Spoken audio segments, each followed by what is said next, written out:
Hello મિત્રો, થોડું આપણે ફોરેસ્ટ વિશે મસ્ત એક video જાણશું.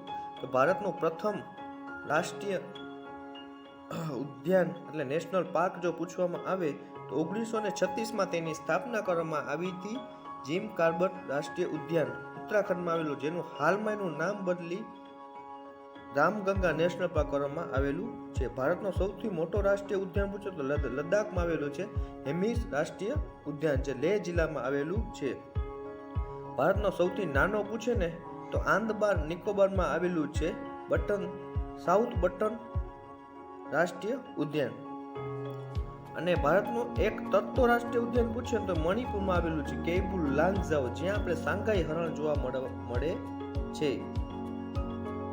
National tiger conservation authority જે ભારતની એક સંસ્થા છે જે વાઘની વસ્તી ગણતરી કરે છે. જો પૂછે કે વાઘની વસ્તી ગણતરી કઈ સંસ્થા કરે છે તો નેશનલ ટાઈગર કન્ઝર્વેશન ઓથોરિટી.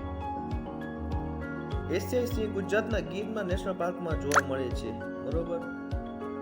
અને કેરળમાં ઈરાવિકુલમ નેશનલ પાર્કમાં પણ જોવા મળે છે. સફેદ વાઘ પણ ત્યાં આપણે જોવા મળે છે. તો આ ફેક્ટ ડેટા આપણે યાદ રાખશું.